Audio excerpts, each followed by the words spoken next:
café. Il est temps de faire une pause spi dans ta vie professionnelle. La question que j'ai choisie pour aujourd'hui est la suivante. Mon travail est-il un ministère? Je suis sûre que tu ne t'es pas très souvent posé la question. Et si je te la posais spontanément, je crois que tu aurais beaucoup de mal à me dire « oui, mon travail est un ministère ». Parce que quand on pense au mot ministère, très souvent on y met des choses très connotées. Un ministère, pour nous, c'est un appel très fort de Dieu pour faire des choses qui demandent de l'abnégation, du sacrifice, et surtout des choses utiles, des choses qui vont durer éternellement. Alors, appliquer ça au travail, ça paraît un petit peu ambitieux, parce que le travail, par définition, c'est quelque chose de matériel, c'est quelque chose de temporel, et on n'a pas l'impression qu'avec le travail, on construit le royaume de Dieu. Donc, si le travail pour toi n'est pas un ministère, probablement, tu vas avoir tendance à prendre ton travail comme quelque chose de assez secondaire et à vouloir t'en débarrasser le plus vite pour rejoindre le plus vite possible une autre activité beaucoup plus noble qui va être proche d'un ministère où tu vas faire quelque chose d'utile et d'éternellement durable. Ok, ça c'est notre réponse à nous spontanément. Peut-être, deuxième étape, tu vas aller voir ton pasteur et tu vas lui poser la question.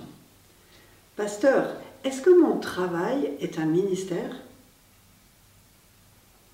Il va te regarder, il va réfléchir. Et je pense que lui aussi aura peut-être du mal à te dire un oui franc et massif.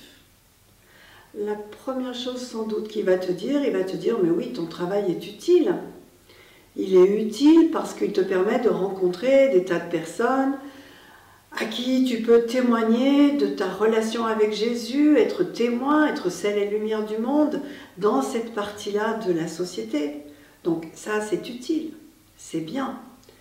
Probablement aussi, il te dira, mais tu sais, par ton travail, tu peux aussi manifester la présence de Dieu dans ta vie et aussi être façonné par Dieu. Donc c'est un endroit où tu peux être travaillé, vivre, tu peux vivre ton travail d'une façon qui plaise à Dieu.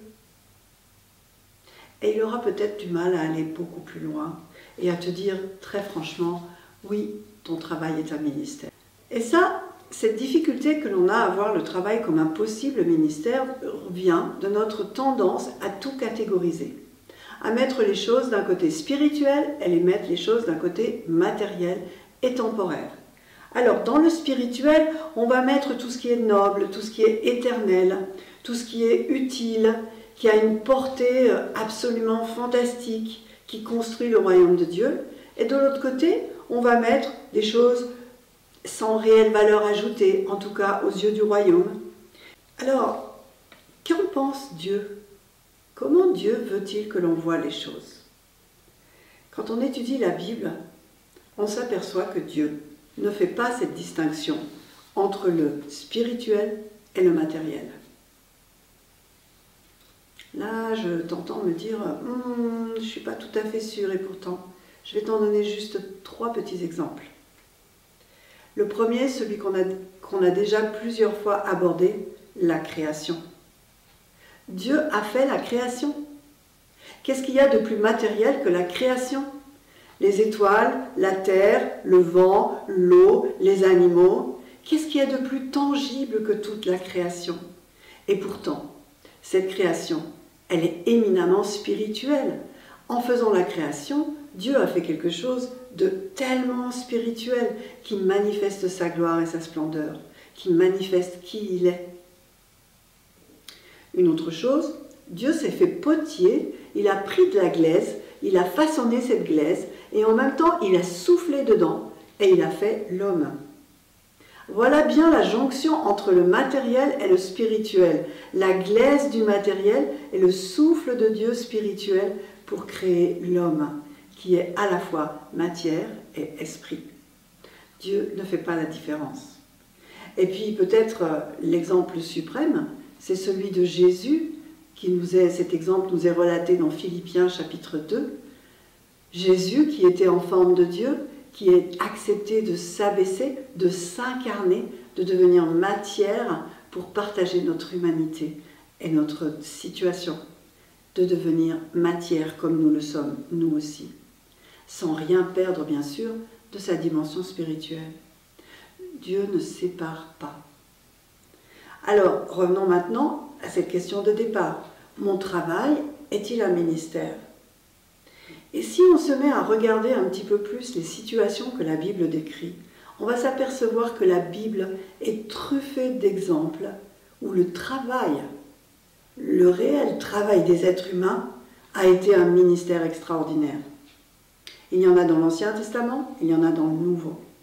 Mon préféré, c'est celui de Joseph. Joseph dans l'Ancien Testament.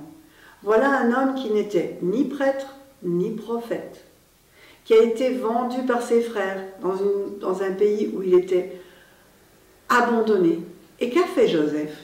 Joseph a exercé différents métiers. Il a été majordome dans une maison de notable, après il a été gouverneur administrateur bénévole dans la prison où il a été emprisonné, pour finir premier ministre du pharaon de l'époque.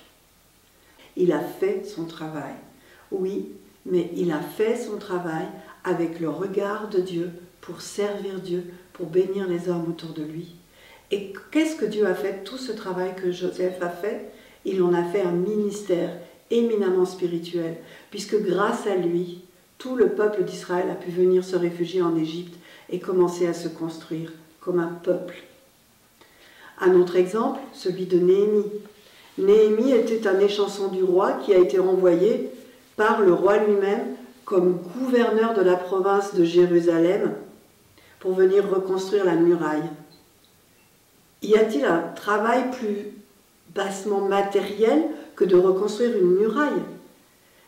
Néhémie a été un urbaniste, il a été un architecte, il a été un diplomate parce que la situation était compliquée, il a été un chef de chantier et il a juste construit une muraille. Oui, mais il a construit cette muraille sous le regard de Dieu. Il l'a fait en étant conscient que ce travail-là était un ministère et qu'il servait Dieu et qu'en faisant ce travail, il allait accomplir une œuvre que Dieu voulait qu'il accomplisse pour son peuple, pour la situation historique de cette époque. Son travail est devenu son ministère et le résultat, le peuple s'est rapproché de Dieu, a connu un réveil spirituel, a retrouvé son identité de peuple de Dieu et il a conforté, il lui a redonné de la paix et de la sécurité. Il y aurait plein d'autres exemples, hein. Je pourrais citer aussi Daniel, etc. Donc, si on conclut maintenant, mon travail est-il un ministère? La réponse est oui. En tout cas, Dieu veut que tu le vois comme un ministère. 1 Corinthiens 10, 31 dit « Que vous mangiez, que vous buviez, quoi que vous fassiez, faites tout pour la gloire de Dieu. » Ton travail est un ministère si tu le fais pour servir le Seigneur, si tu le fais pour lui rendre gloire, et si tu réponds à l'appel que Dieu a déposé sur ta vie. Alors, veux-tu que ton travail soit un ministère? Veux-tu en parler davantage? Si tu le souhaites, rejoins un des petits groupes que C'est Proactif a mis à ta disposition et continuons à progresser ensemble. À très bientôt.